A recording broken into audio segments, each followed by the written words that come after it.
Thank you, everyone, for joining us. This is our first annual Promise Registry webinar. My name is Christina Tran, and I will be your host tonight, as well as the Promise Registry project manager. We're very happy you can join us, and we hope that you will enjoy today's presentations. We have a great set of speakers and topics to cover today, as you can see right on the screen. And we'll also be having a Q&A session today. So we do ask that you save your questions for that Q&A session later in the program today. And we'd also love to hear your feedback on this webinar so that we continue to grow this event and share updates with you. We will be sending a survey at the end of the webinar for your feedback, and we would appreciate any thoughts you'd like to share with us there. All right. And so we're going to begin. I will introduce our first speaker.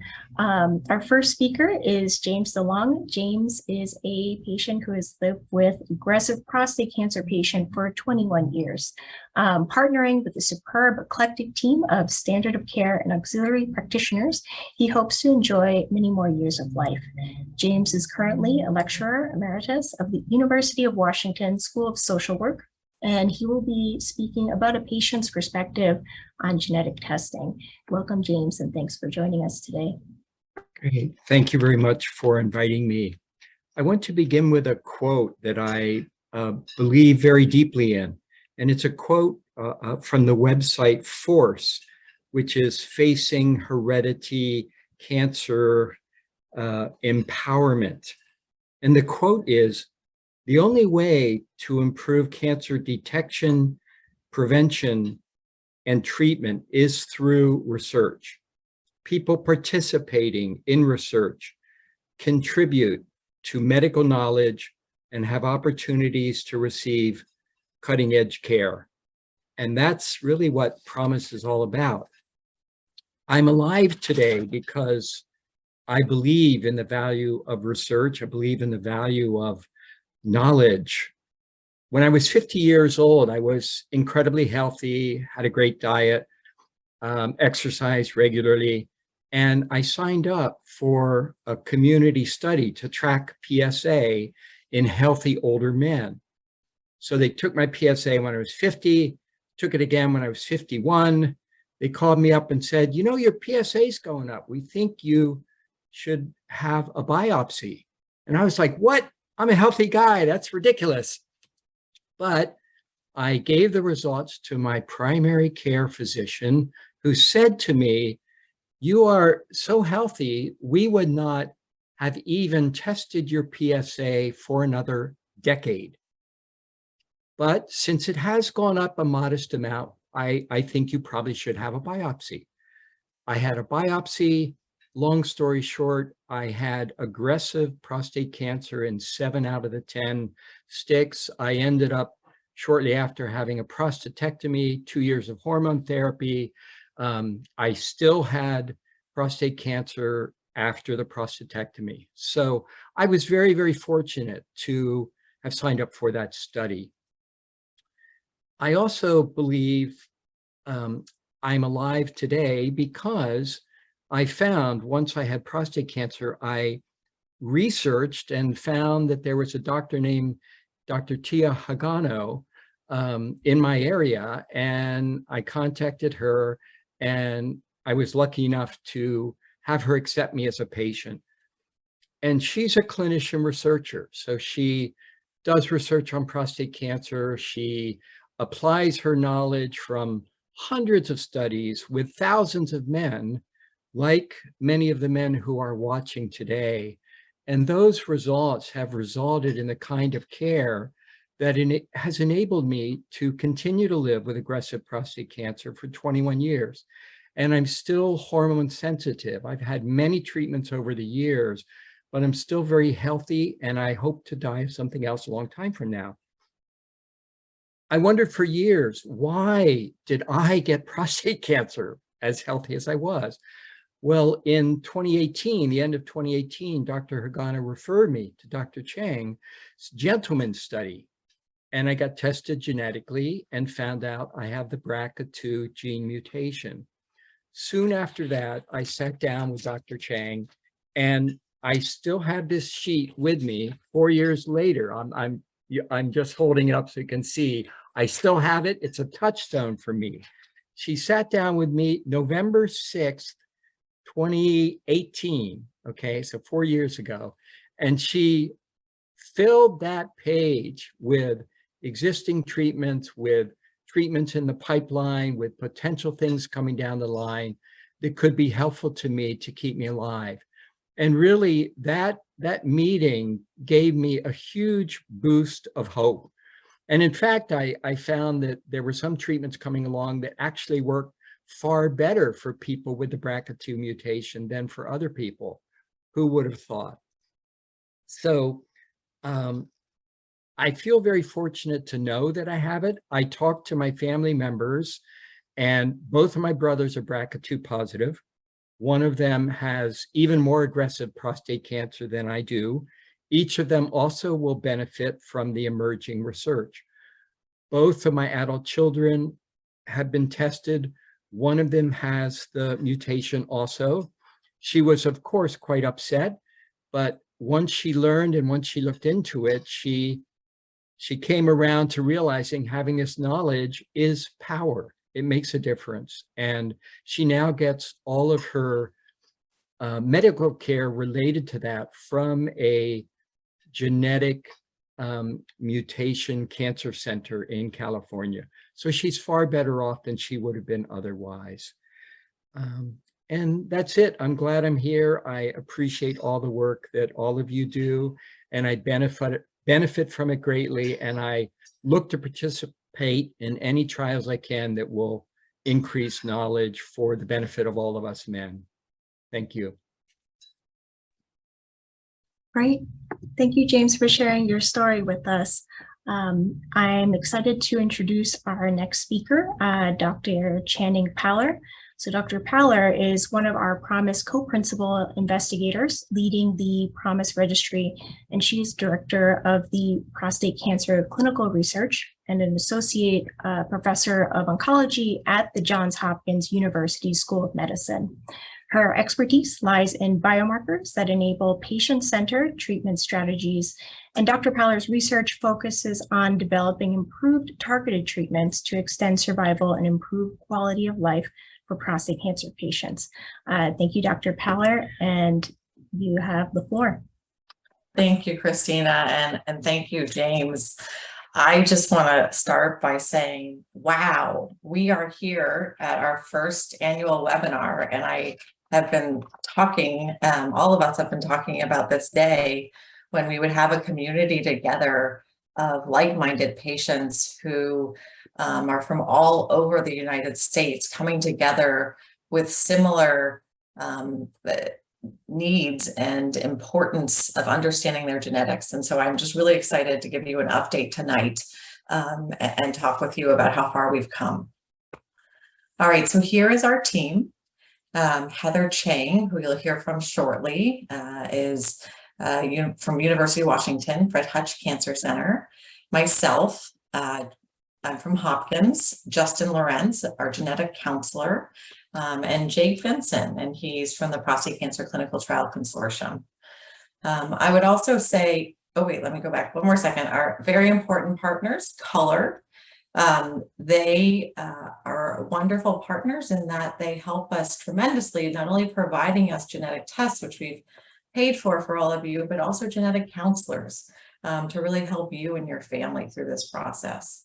The Prostate Cancer Consortium is a wonderful partner. They have gotten this registry out to many, many sites, which we'll hear about shortly. And Advancing Cancer Treatment is an incredible philanthropic partner who is supporting this registry and this outreach and partnership with patients, researchers, and physicians. So today we're going to talk about the timeline. We're going to do a progress update, tell you about our time on the road, and then challenges. Where can you help us? And also looking ahead. All right, so here we go. Prostate Cancer Registry of Outcomes and Germline Mutations for Improved Survival and Treatment Effectiveness. We started this back in May of 2021, and it's novel in that it's decentralized. I don't know many of you. Some of you are my patients, some of you are Dr. Chang's patients, but we don't know many of you, which is wonderful that you're getting the same testing and same sort of counsel that you would if you were our patients. So we started in May of 2021. By March of 2022, we had 1,000 patients. This is really impressive in our world. We don't see numbers like this very often. And so I want to say thank you to all of you and everyone who signed up. This is a really incredible milestone. Just 10 months after the opening, we reached our 1,000th patient, and we were recruiting at 19 sites across the country. We had originally planned for 15, and you'll see we've really surpassed that. And then we've also hope with this enrollment to complete the enrollment by 2026 and really follow these patients over time, follow our community over time, and learn with you and help you to really have personalized medicine options for you and your family. We really want to learn more about the susceptibility of genes and how it influences prostate cancer and other cancers. We want to learn about the effectiveness of treatments on different genes. We want to learn about how to guide you and other men better for both these treatments and novel treatments that we're studying. And we also want to suggest areas where we might want to learn more, to say, that is a really good point. We don't know the best way to treat this certain mutation. Let's look at that more closely. So this is really a learning opportunity to see what's needed and ask the community, what do we need more of? So where are we headed? What's next? Well, first of all, let's say, as of today, last count, 1,933 participants consented, which is amazing out of our 5,000 planned. We know we will reach 2,000 before the end of the year, and we have 189 participants eligible for long-term follow-up out of our 500 planned. Again, terrific. And we have 1,349 genetic test results returned. So we're still trying to work on completing that turnaround, but it's happening. All right, so here we go. It's recruiting from 48 states, which is amazing. Even Hawaii and Alaska. The only two are North Dakota and Wyoming. So if you know anybody in those two states, please, with prostate cancer, please encourage them to sign up, and then we can say it's all 50 states. But as you can see, everybody's really participating. This is for everyone throughout the country, and we really appreciate and encourage more participation. All right, so Promise on the road. We've been working with many, many partners, medical centers, patients, getting the words out. We've gone to webinars, Facebook Live sessions, clinical trial learning sessions, podcasts. We've attended walks, runs, conferences, and so much more. We've started attending many in-person conferences and meetings and support groups as well, which has really been terrific to connect with the community. And then Promise has also been featured online, on the news, in print, Prostopedia, PCF, Prostate Cancer Foundation. So we're really trying to connect with the community. Governor Hogan in Maryland, where I live, also reached out to patients with prostate cancer to let them know about this as a resource if they had not been offered genetic testing. I really appreciate the help of everybody who's letting others know that this is a resource that is a way for you to really understand your genes. So here are our beautiful partners. We're always looking for more partners. Force, Facing Hereditary Cancer, Empowered, Zero, PCEC, Prostate Health Education Network, and so many more. Gumdrop, which I started with many, many years, which is a alliance in the DC, Maryland, Virginia area of urology, like-minded folk. Cancer ABC. So it's really a huge group. And if you know anybody else who'd love to participate, we'd love to have you. All right, so challenges. Where can you help? Well, we need your help, first of all, with 6-month follow-up surveys. If we don't get the data, then we can't help you and other patients. So we really ask that you complete those follow-up surveys, every 6 months through the Color Portal. They're key for our research. These surveys will provide us with important information on your overall health, your quality of life, what treatments you've had, and how you're doing in general, and also give you the opportunity to give us feedback. You're looking at the team. Let's tell us real time how we need to make changes. So we really appreciate you reaching out when you have suggestions and filling out those surveys. So surveys are one. The second is any suggestions you have on improving the diversity of our Promise community. You'll hear from Otis Browley a little bit later today, and it's really important. People who have access to top-notch medical care are one thing, but we really want to reach people who don't. How do we reach those who aren't even hearing about this? So if you have ideas, we would love to hear them. And any other suggestions for podcasts, patient support groups, advocacies, physicians, any other ways to outreach, we would really like to hear from you. And if you want to share your story, that's another thing that we would love. We don't want to pressure anyone, but we're always looking for patients that want to share how they've benefited from learning more about their genes.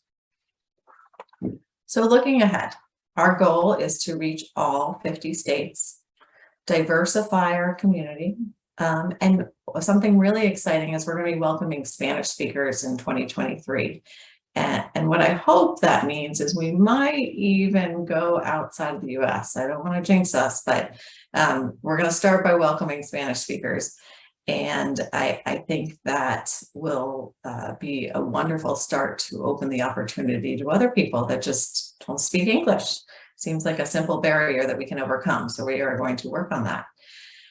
We also want to work on clinical trial matching. So you'll hear later from Dr. Chang about all of the opportunities. I have so many patients that have come to me that said, Dr. Paller, I have a rising PSA after surgery and radiation and my cancer is back. Is there anything else you can do for me? And I say, hold that thought. Let's check your genes. And and we at Hopkins had a trial where patients can go on olaparib or a PARP inhibitor without having to have hormone therapy, and we have other trials as well. So I really hope that this not only educates people about novel personalized therapies that they should know they're eligible for, but also new opportunities when the standard opportunity isn't so attractive.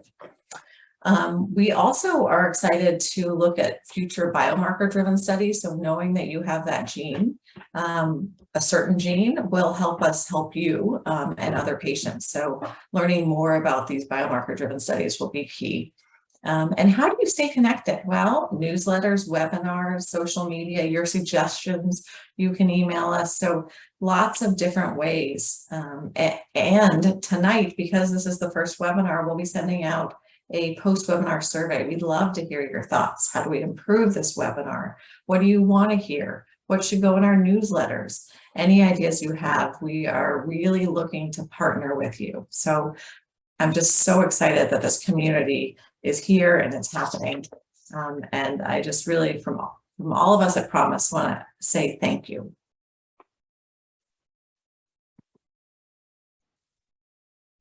Great. Thank you, Dr. Paller, for that wonderful update. I'm going to introduce our next speaker, Mr. Justin Lorenz. So Mr. Lorenz is our genetic counselor on the Promise Steering Committee and currently practices at the Sunnybrook Odette Cancer Center in Toronto, where he's also the lead of the Male Oncology Research and Education or MORE program, which is a registry for men with hereditary cancer.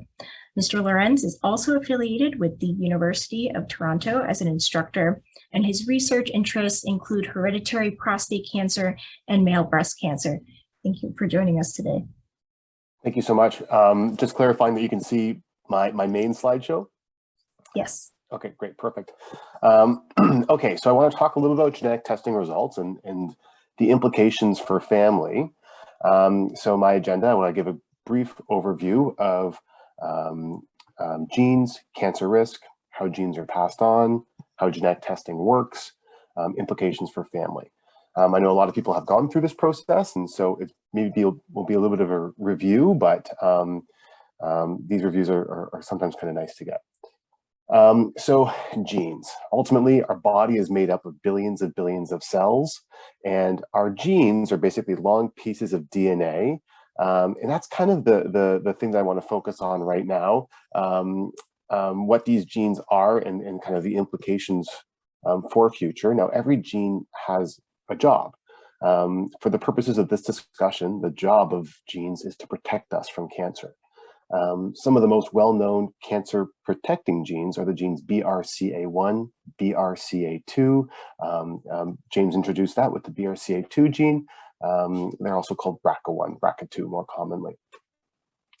And it's presumed that people have working copies of a lot of these genes that protect us from cancer, but some genes have mistakes or mutations in them.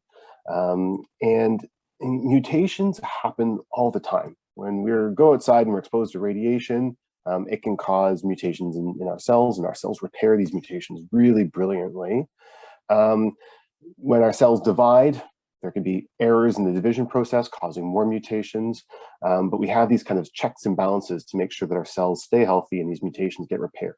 Sometimes they can sneak out of that process, and sometimes these mutations linger throughout our lives in certain cells.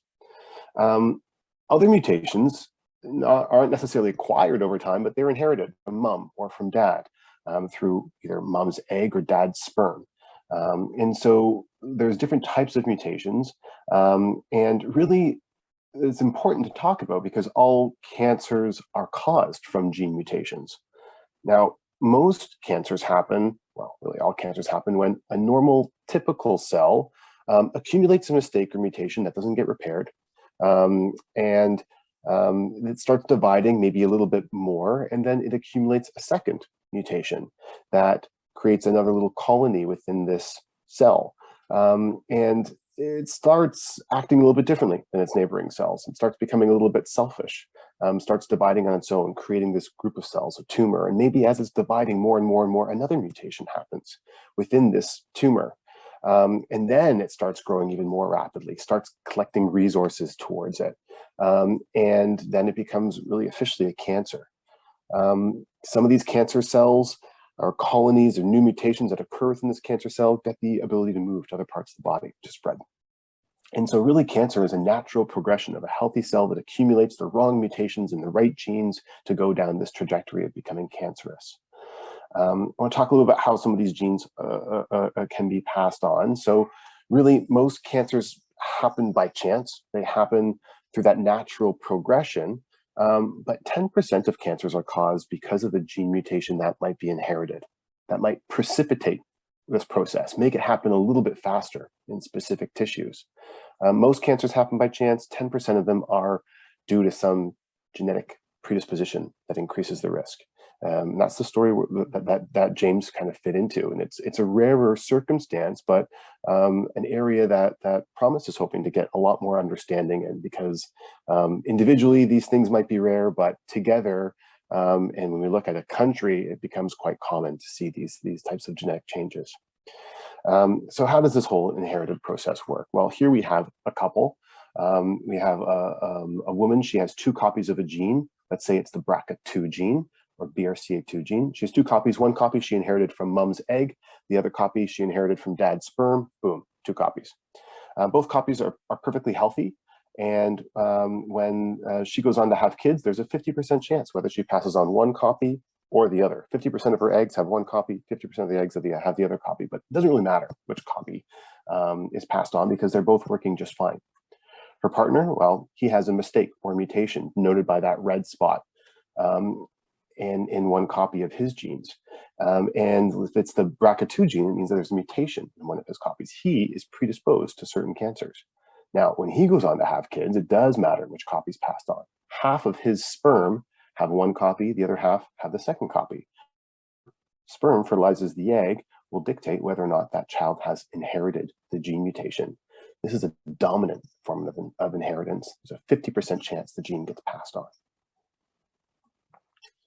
So how do we test for this? Well, there's multiple ways to test for gene mutations. There's what we call germline testing, which is to test the genes that are inherited from the germ cells. Germ cells are sex cells like eggs and sperm.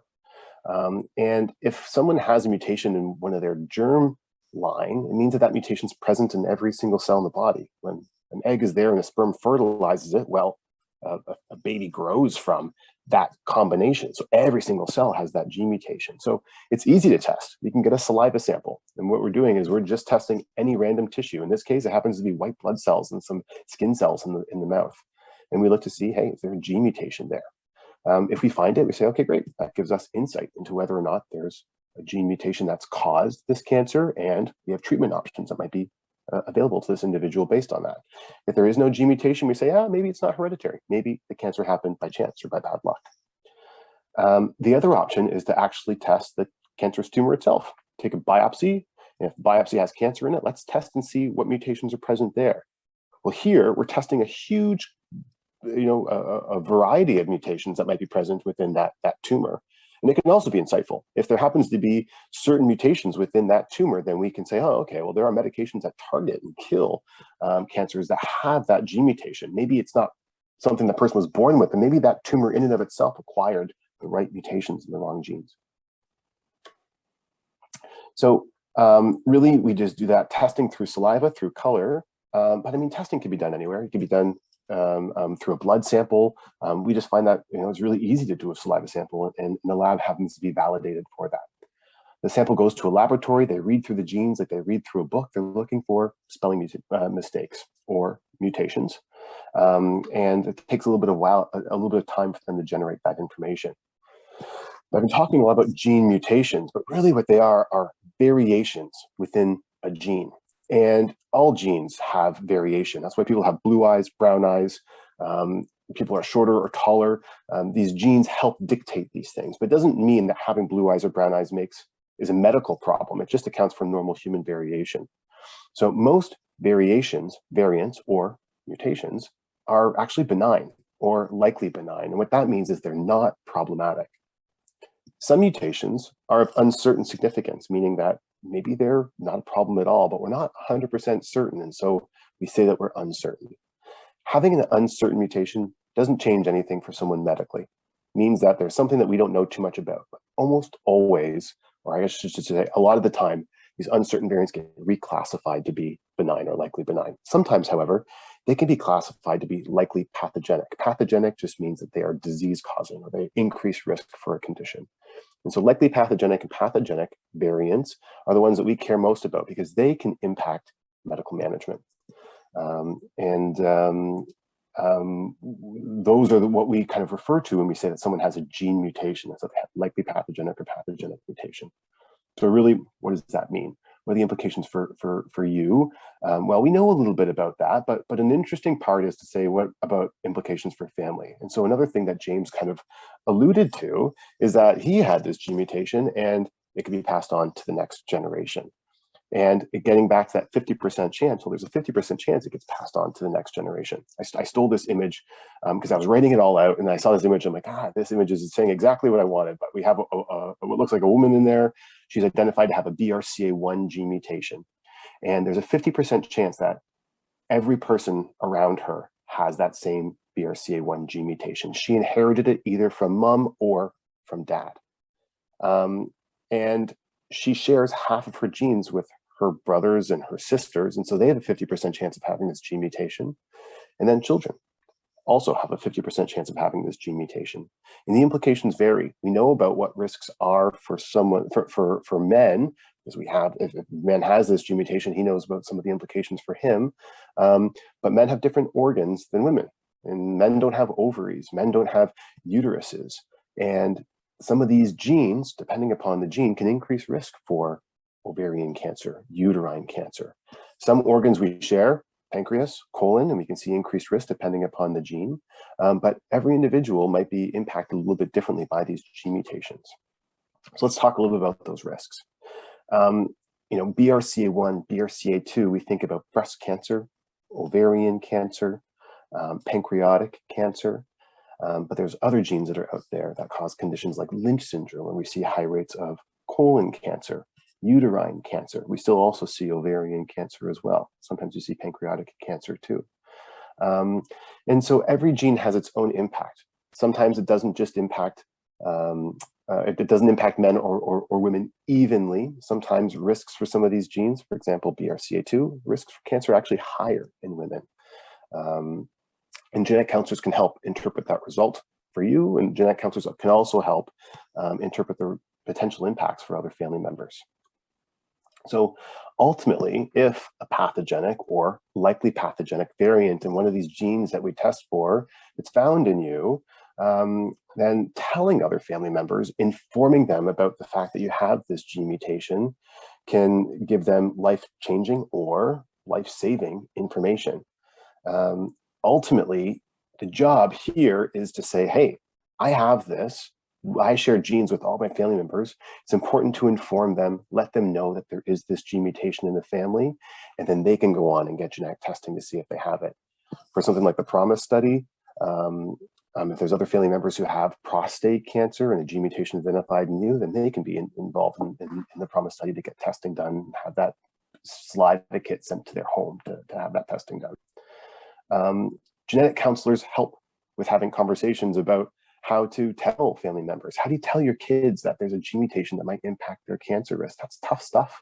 It's something that not a lot of people are prepared for. We're not called genetic counselors for no reason. We like to have conversations about this. There's evidence that we can kind of talk about how to kind of communicate some of these results. But some of it's just navigating a family that you know best, that you've lived in your whole life, and they're kind of nice conversations to be able to have, sometimes tough conversations, but things that can have lasting impacts for the family. That's everything for me. That's my timer. Great. Thank you so much, Justin, for that informative talk. All right. And so I am thrilled to introduce our next speaker, Dr. Heather Chang. Dr. Chang is one of our PROMISE co-principal investigators, along with Dr. Channing Paller, leading the study, and is currently the director of the Prostate Cancer Genetics Clinic and associate professor within the Clinical Research Division at Fred Hutchinson Cancer Center. She is also an associate professor in the Division of Medical Oncology at the University of Washington. An expert in prostate cancer genetics, she is studying methods to use genetics to guide the care of prostate cancer patients and their family members who may also be at risk for the disease. Thank you, Dr. Chang, for joining us. Oh, it's such a pleasure to be here with all of you today. And I just want to echo what Dr. Paller was saying, and just we're so delighted to have you join us and participate in PROMISE. And, I'm so grateful for James for, sharing his story and being part of this research, just shared research endeavor, and Justin and Christina and a whole slew of folks who you haven't had a chance to meet, but are working really hard behind the scenes on our collective behalf. So I think I have the pleasure and challenge of, in the next 10 or so minutes, talking about current and new treatment options in prostate cancer. So I recognize that not all of this will apply to all of you, but hopefully, as sort of James was saying earlier, it gives you a sense of the possibilities and the momentum that we have in the field, and the excitement and the, what we might hope to learn as we proceed with PROMISE together. So in the next few minutes, I'm going to talk about, it's helpful to think about the prostate cancer disease states, because because people may come in at different states, and they may not progress, or they may have some progression, and then different treatment options may become available, and different clinical trials may become available. So it's helpful to kind of understand the lay of the land in terms of the spectrum of patients, where patients might be with prostate cancer. And then a lot of our current enthusiasm is around, PARP inhibitors. There are some recent new approvals as a consequence of some seminal clinical trial. And there were 2 in 2022 that aren't specific to people with mutations, but are also worth knowing about, because we're also, as part of, PROMISE, of course, really interested to know, for people who have mutations, do these drugs work better? Do they work not as well? How can we learn, kind of echoing what Dr. Paller was saying. So, all right, so this is a schematic that I like to use, because on the left side, and I'll sort of walk you through it, on the left side is clinically localized disease, people who have maybe had their diagnosis of prostate cancer. Their prostate cancer is all contained in the prostate, and perhaps they have options for surgery, or they have options for radiation, sometimes given with testosterone suppressing medication, sometimes not. And, you know, hopefully they will be cured. That's kind of the best case scenario is they're cured and they don't have to, you know, they don't have to think about what comes later and what the possibilities for treatment are. But we know that unfortunately, sometimes that does happen and people have a rising PSA after they've had surgery or after they've had a radiation treatment, and their disease is thought of to be sensitive to hormone therapy. And so that's hormone sensitive is the term we like to use now, rather than what's shown here was non-castrate. That can be kind of confusing. We're actually, Dr. Powell and I were just at a meeting where we're hoping to change the nomenclature, the words that we use to describe the different disease states, because it's becoming much more complicated. But suffice it to say, rising PSA can indicate sometimes that there's residual cancer, and then it gets categorized as, can you see it on a scan or can you not see it on a scan? So, you know, we look for evidence of cancer that might be large enough to see using CT scans and bone scans. And now we also have PET scans, and maybe some of you are aware of PSMA PET scans, which are also new and exciting. So sometimes we can see it, and sometimes we can't see it, but we see evidence of it from the PSA. So the PSA can tell us something's afoot, but we might not yet be able to see it because it's not large enough to see. It's still microscopic. So that sort of refers to the metastatic disease state, or what we call the non-metastatic disease state. And then now we have so many treatments that are available in the more advanced disease state. This schematic just shows there's first line metastatic castration-resistant prostate cancer, second line, third line, fourth line, line X, you know, it keeps going. And that sort of reflects the larger growing toolbox of options for people that are survivors of prostate cancer, for whom we have many options if we need them. Hopefully we don't, but sometimes we do. Okay, let me advance. Okay, so current prostate cancer treatment options. As a medical oncologist, I think more about the systemic options. These are the ones at the top. And by that, I mean treatments that exert their effects throughout the body. We don't have to see it and focus on that area, unlike radiation oncologists who kind of really need to focus their treatment on a particular anatomic area, or surgeons who have to know what, you know, structures they're trying to go after and surgically remove. Our treatments tend to go throughout the body. So chemotherapy, hormone therapy, so testosterone suppressing medications, for example, radiopharmaceuticals that I'm going to come back to, and then biomarker directed targeted therapies like PARP inhibitors.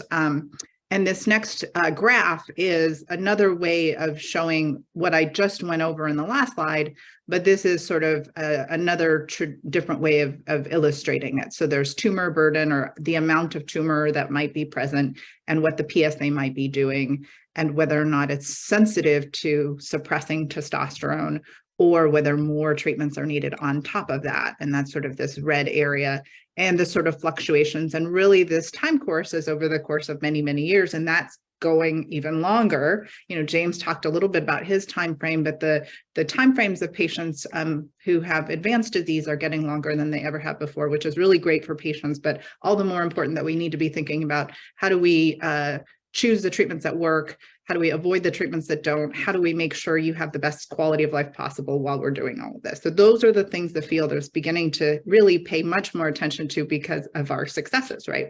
Okay, along the bottom here is just some of the treatment options that we have available. So in the localized disease setting, you know, I mentioned surgery and radiation. Some people have, you know, cancer that we think is going to destined to be well behaved and is just going to remain wimpy.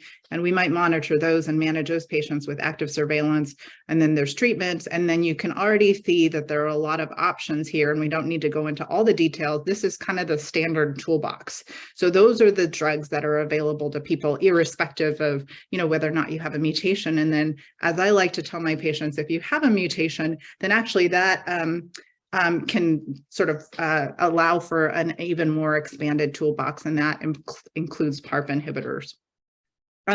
Here is a slide that's taken from the Zero website, but really acknowledges what I just mentioned a moment ago, which is that our drugs and our treatments, as effective as they may be, we really also need to ask about what the side effects and what the trade-offs are, and what's the cost, what's the sort of benefit risk ratio. And I won't go through all of these in detail, but again, just to point out, we want to optimize that, right? We want to optimize the drugs that are going to work best and minimize the ones that won't work and avoid unnecessary side effects whenever we possibly can.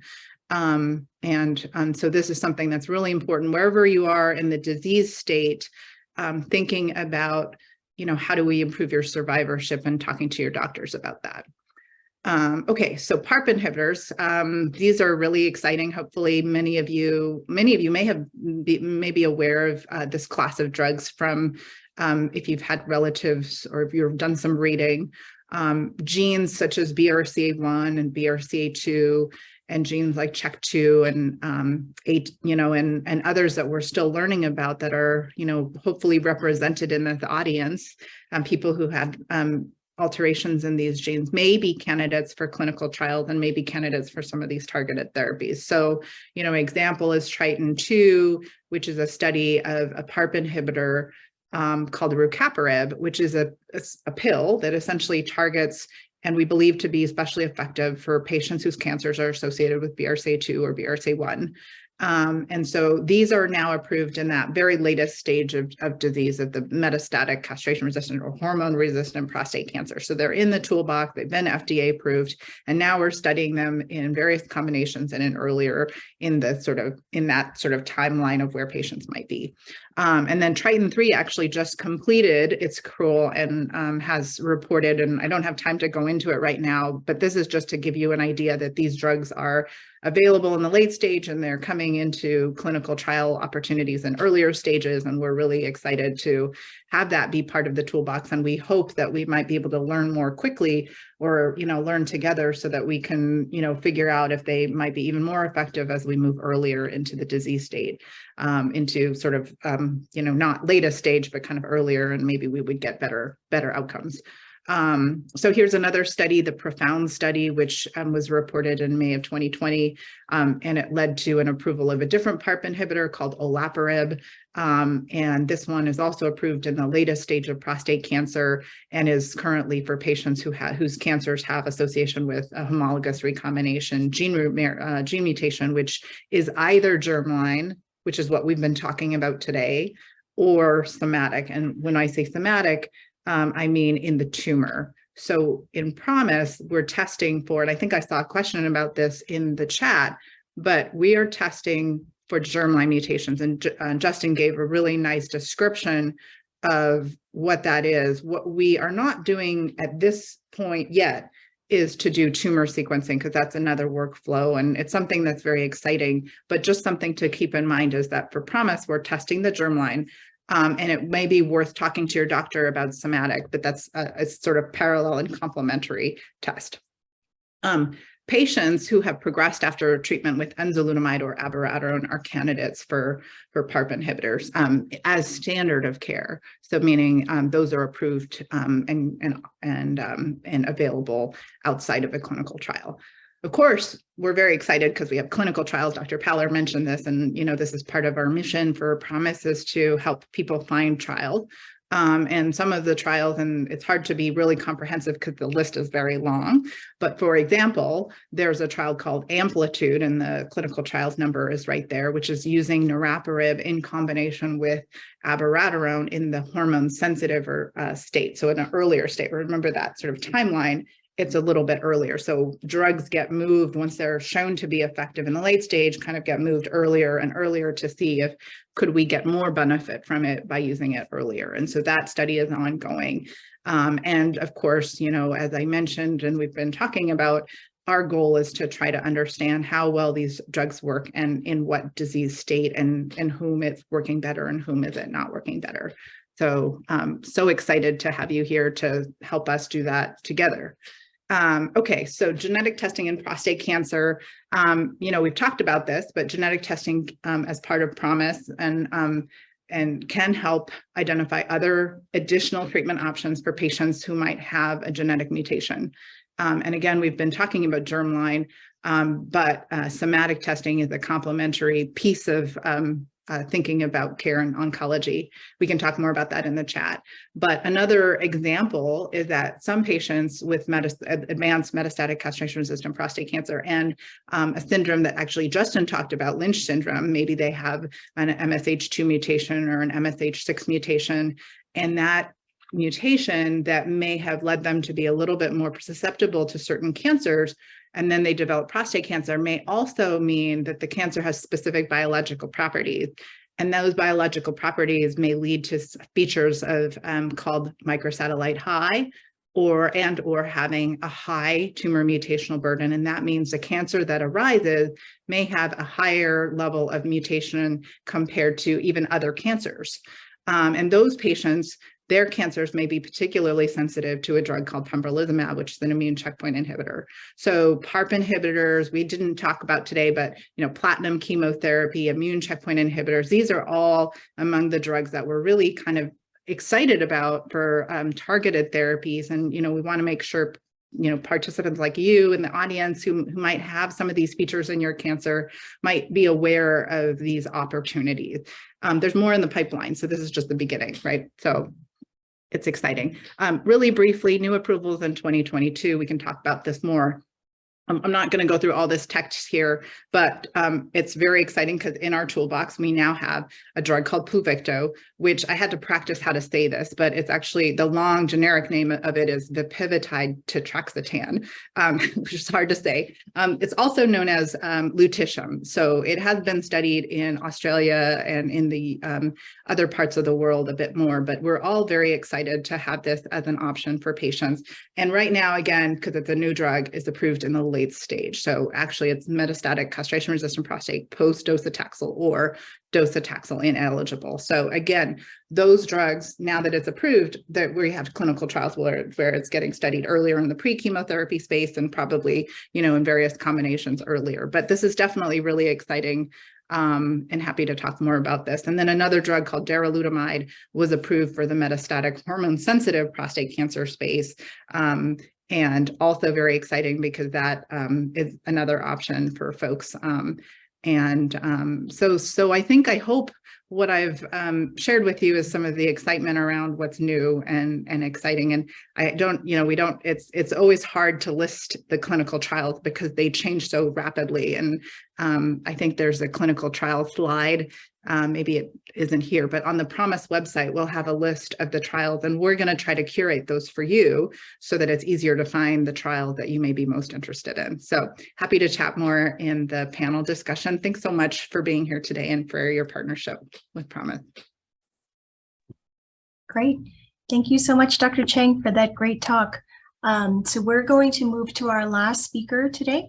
So our last speaker for this program is Dr. Otis Brawley, who will be joining us via a recorded talk today.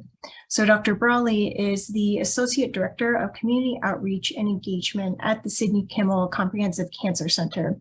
He is a 39th Bloomberg Distinguished Professor of Oncology and Epidemiology at Johns Hopkins and is the former Chief Medical Officer of the American Cancer Society. Dr. Brawley leads a broad interdisciplinary research effort of cancer health disparities at the Johns Hopkins Bloomberg School of Public Health and Kimmel Cancer Center, and he is working to close the racial, economic, and social disparities in the prevention, detection, and treatment of cancer in the United States and worldwide.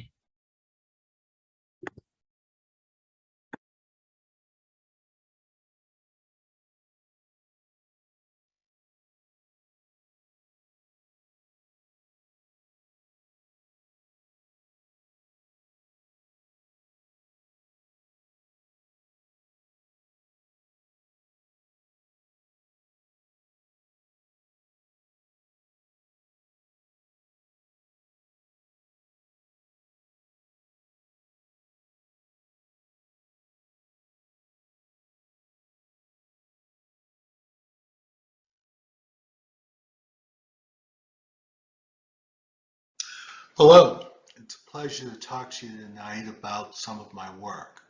I'm a medical oncologist and epidemiologist. I study prostate cancer in the population. I study differences in outcome.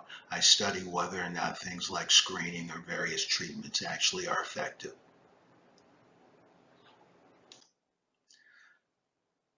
Here are my disclosures. I do some consulting both for the government as well as for industry. I also wrote a book that was a bestseller a few years ago. My talk is not about the book nor about any of my consulting. We're going to talk about the epidemiology of prostate cancer, especially the black-white disparity. We're going to define race as a socio-political categorization, show some examples of racial influence on cancer, and what could be occurring in prostate cancer. Prostate cancer is a disease of the elderly. In the United States, more than 16%, nearly 17% of men over the age of 75 have been diagnosed with it. Note, for men 65 to 74, it's about 8%, and for men under the age of 65, it's less than 1%.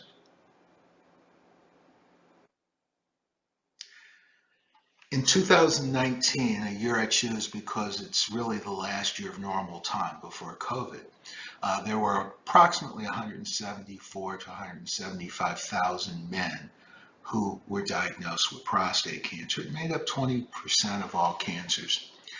29,000 to 30,000 of these men were African Americans. 31 to 32,000 American men died. 9,300 or so were African American.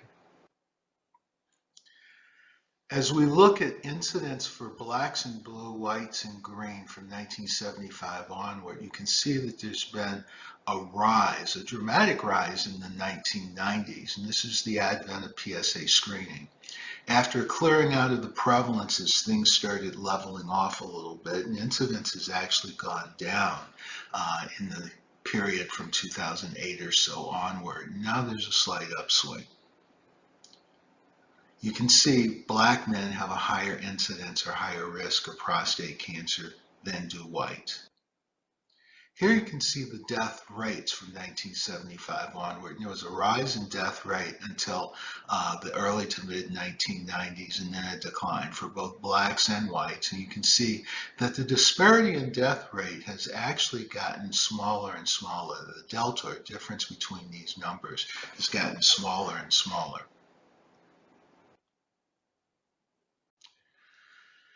Now that's the United States as a whole. When we look at the United States is incredibly heterogeneous. The average death rate for white men in the United States is 17.9 deaths per 100,000. However, it's as high as 22.3 per 100,000 in rural Georgia and 16.1 per 100,000 in metropolitan Detroit. So here you have the high and the low. For blacks, it's even wider. It's 45 per 100,000 in Los Angeles, but it's 24.1 per 100,000 in New Mexico. Part of what I do as an epidemiologist is try to make sense of some of these differences. The body of literature to show that equal treatment yields equal outcome, and I might add amongst equal patients, is several decades old.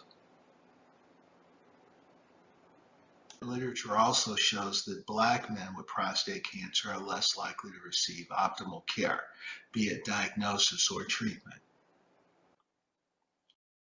One example is the work of Wen and colleagues published 2 years ago. They looked at the U.S. National Cancer Database, and they noted that black men with high-grade localized disease treated with radical prostatectomy had a 51% higher risk of death compared to white men.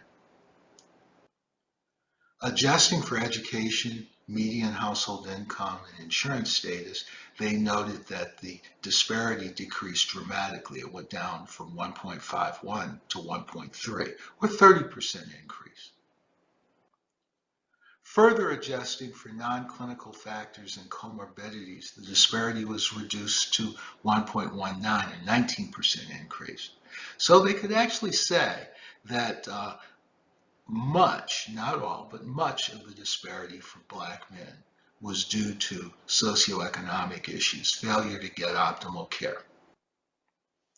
Now, in population-based registries, black race is always associated with a higher prostate cancer-specific mortality as compared to white race. but prostate cancer-specific mortality by race does not appear to differ in equal access healthcare systems. Some of the HMOs, the military hospitals, some hospitals, especially in the northeastern United States, black and white outcomes are equal. That is, a black who has stage 2 has equal outcomes to a white who has stage 2. Or the body of literature shows that blacks who are stage 3 have the same survival as whites who are stage 3. Outcomes, even in clinical trials, sometimes appear to be slightly better in blacks than whites. Clinical trials offer an opportunity for people to get good, high-quality care, and that care is audited.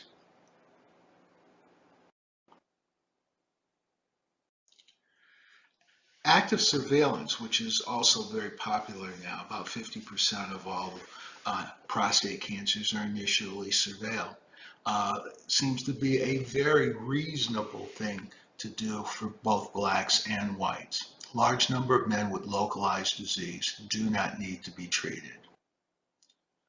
Now, race is a very broad concept. It's a socio-political concept, meaning it equates more with habits and opportunity than with biology. It is not a biological categorization, and sometimes race, unfortunately, has been used as a biological categorization, and this indeed is a form of institutional racism. Quality of treatment is incredibly important, be it surgery, radiation, or observation, and quality of treatment does vary by race. That's a sociopolitical issue, not a biological issue. Now let's talk about healthcare redlining. This is the fact that poor people, not just blacks, but poor people tend to be treated in resource-limited safety net hospitals where newer treatments and newer drugs are less available. Overcrowding of healthcare facilities tends to reduce quality of care. And there's even differences in quality of the pathology in these hospitals compared to hospitals where those of us who have private insurance tend to get our care. When we talk about race and population categorizations, we should realize there are other ways of categorizing populations, and some of these other ways can influence the biology of prostate cancer, the biology of other diseases. Ethnicity, area of geographic origin, tribe, or family are all things that can have biologic influence, much more so than race, interestingly. Race frequently travels with these things. Race uses skin color and facial traits to categorize people, and race is a concept that was developed about 3 centuries ago. The anthropology community rejects the use of race, calling it non-scientific. The commonly used clinical application of race as a biologic risk factor is under significant challenge today. None other than the American Medical Association has recognized that race is a social construct rather than a biologic risk factor. Race is a social construct often used inappropriately as a proxy for ethnicity, culture, ancestry, genetics, area of geographic origin, and biology. Race can be correlated with exposures, habits, and other things that increase risk of cancer. For example, in breast cancer, we know that white women are more likely to breastfeed compared to black women. It's just a cultural issue.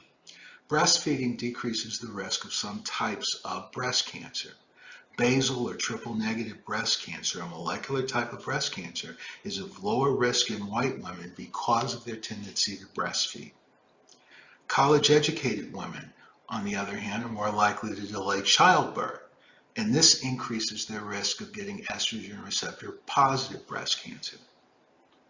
Again, it's not race, it's something that parallels with race in American society.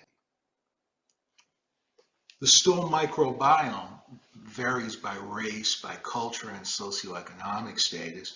It's driven more by what we eat, which is more culture.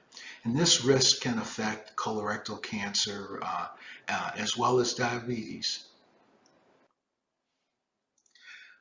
There's genetic variation amongst populations according to where we live or where we grew up or where we originated from is the word that I should use, area of geographic origin.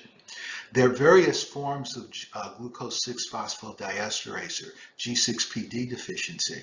And those forms can vary from Africa to India to the Middle East to the Mediterranean.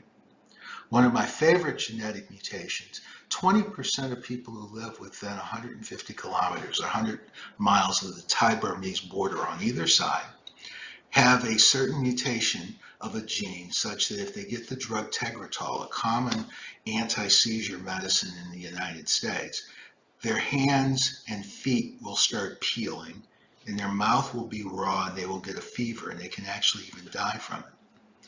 Another interesting one is the sickle cell mutation. You see there are whites with sickle cell in Italy, Greece, and Spain. The original black people of southern Africa never got sickle cell. You see, sickle cell comes from resistance to malaria, and there was malaria in sub-Saharan Africa significantly, but also in southern Europe about 2,000 years ago. There does seem to be some hereditary components in prostate cancer and prostate cancer risk. And some of them are of high penetrance. There are now 269 common risk variants for prostate cancer, and we need to study populations to look for more. There may be indeed pathogenic variants in cancer predisposition genes that cluster in certain geographic areas of origin. Perhaps northwestern sub-Saharan Africa, but not all of Africa, may have some genes that do portend to a higher risk of prostate cancer. This is all to say that diversity in populations studied help find all the genetic markers, and we need diversity of people in the PROMISE study, for example, so that we can look for markers of risk, prognosis, and treatment. It's been a pleasure to give you a glimpse of some of the things that I look at and some of the things that I study. Have a good evening.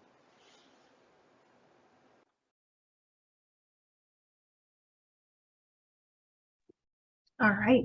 I want to extend a thank you to all of our wonderful speakers today. That concludes the presentations for the program. And so we're going to transition over to the Q&A section tonight. And before we do so, I just wanted to introduce you to our two wonderful study team members who are joining us on the webinar.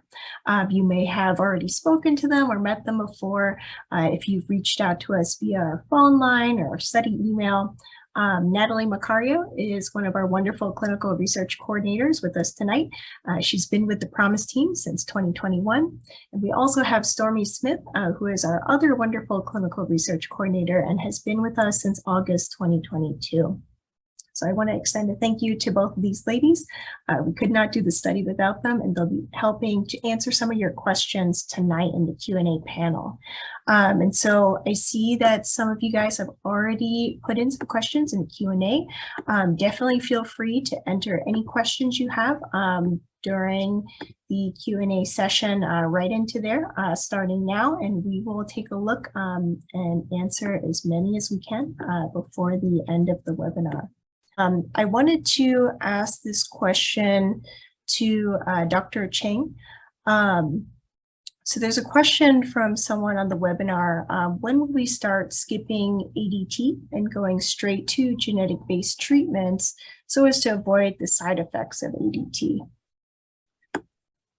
I think the short answer is that we don't yet have the data to say that that's a strong recommendation, but there are clinical trials to investigate that question. So I think we at the University of Washington Fred Hutch Cancer Center have a trial for men who have biochemical recurrence. By that I mean maybe they had surgery or they had radiation for curative intent, but unfortunately they weren't cured and their PSA is going up.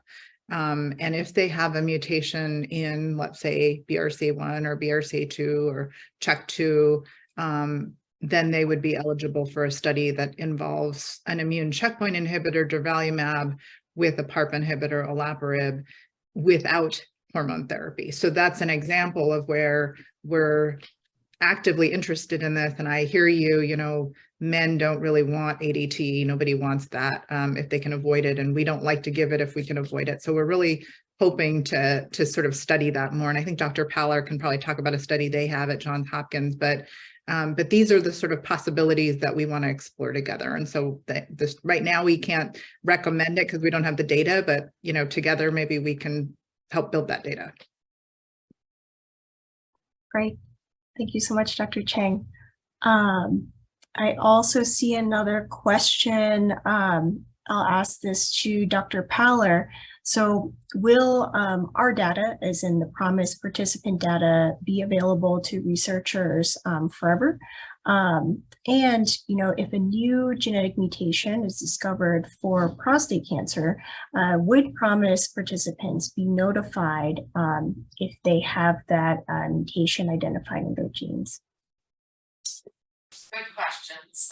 Yes, our goal really is to make this a working, living community that we learn from each other and improve. So yes, this, although we're not sharing any personal information of individuals, the data that we learn will be available for all researchers, and we'll learn together as a community. So it will be available for always. And then the second question is, if you develop if I think I might defer this to Justin and Heather, but for the most part, if you're in the trial, I know we'll contact you, and we were figuring out if you were not one of the 500 we follow long term, if a new variant is found, if Color will then contact you, and I will defer that to Justin or Heather.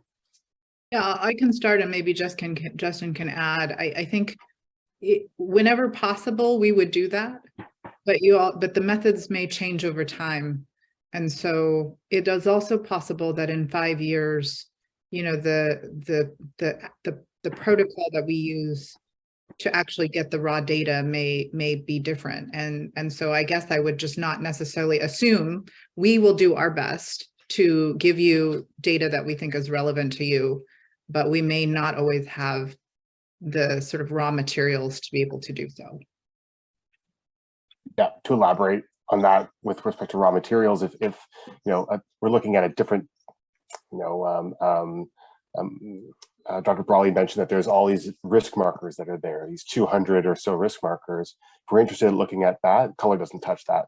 And so we would need to acquire a new sample. So even for people who may test negative for these known strong gene mutations, these hereditary gene mutations, there might be some subtle gene mutations in there that we're interested in looking at in the future. And there might be another round of saliva samples that are done for both people with gene mutations or without. And so being a part of PROMISE, you know, if there's a gene mutation, there's a lot of clinical trial availability and other things that we can do. But if there's not a gene mutation that's identified now, there might be other testing opportunities in the future. And so what I would also say is, we don't know what the future will bring, which is a wonderful thing. And so please reach out, right? If it's been a couple of years and you're not sure, ask one of us and we'll get back to you. Great. All right. And I see another question here in the Q&A. Someone asked, and I'll throw this over to Justin. So I know that having a genetic mutation increase my risk for certain cancers, but can we know if having the mutation actually caused the cancer itself? Yeah, it's a really good question.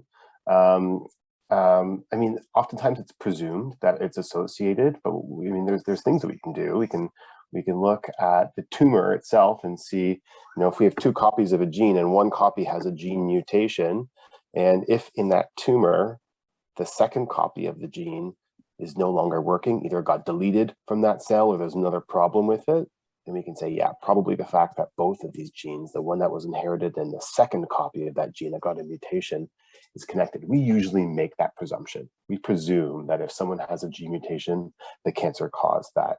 But those are within or the gene mutation caused the cancer. But those are for cancers that are known to be associated with that gene mutation. For example, BRCA1, BRCA2, They're not associated with brain cancer. And sometimes you see brain cancer in those families, and we don't think that the BRCA2 gene mutation is the cause of that brain cancer, but we'd have to do a test on that tumor itself to be confirmative of that.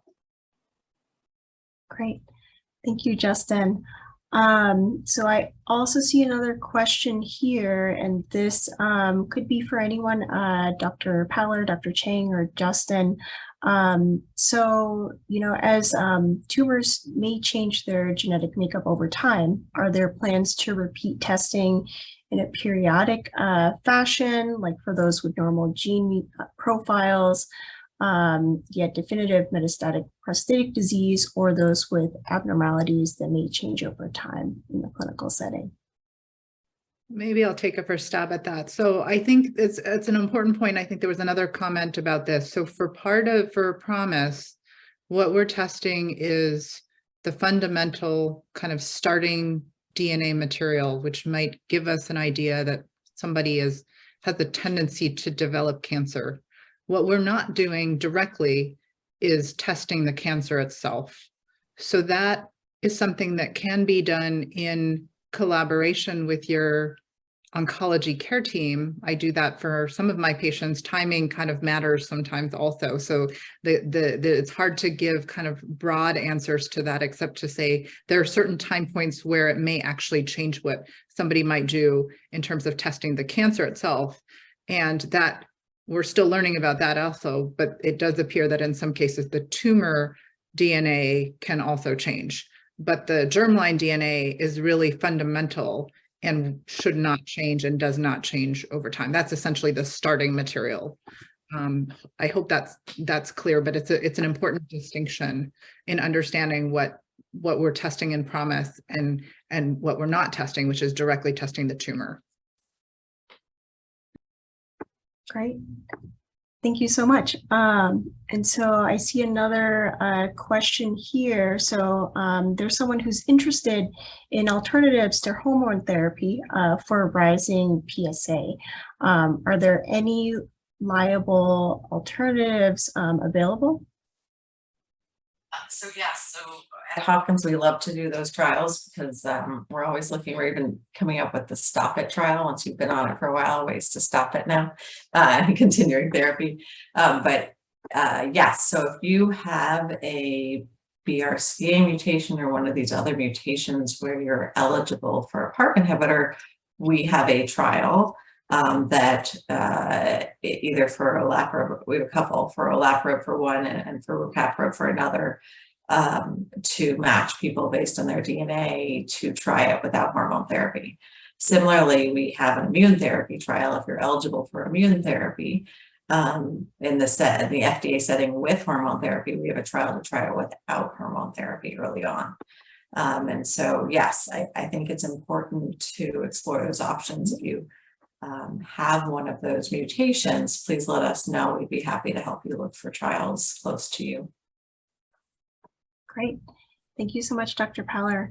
All right. And so we're going to take our final question for tonight. So there's a question here that can go out to any of our speakers.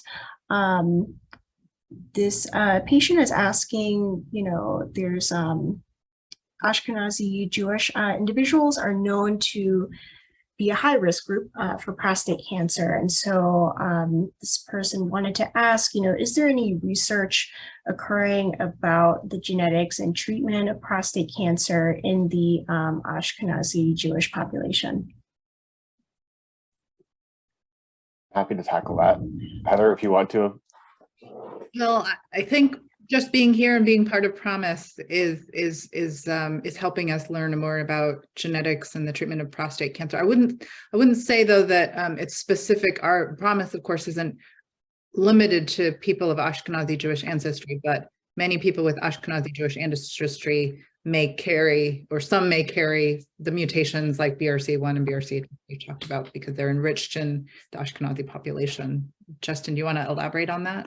Yeah, I think that's exactly it. I mean, we see a higher rate of these hereditary predispositions. We would say that maybe 1 in 400, 1 in 600 people in the general population have a BRCA1 or BRCA2 mutation.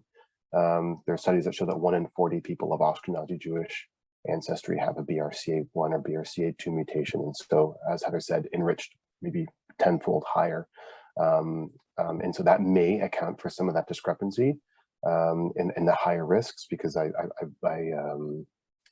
believe that there's a little bit of an elevated risk, but it may be attributed to the higher rate of these hereditary predispositions. Great. Thank you both. All right. So that concludes our QA session and our webinar tonight. Thank you everyone for all of your questions. And so, we hope you enjoyed tonight's webinar. We will be sending out the recording, as we mentioned earlier, so you can rewatch it at any time. And like we mentioned before at the beginning, we'd love to hear from you. We will be sending out a survey following the webinar, and we'd love to hear, how we can keep growing and improving this event and future events for you. And so I also wanted to thank our terrific speakers and the Promise team for their support and organization of our very first Promise Registry informational webinar.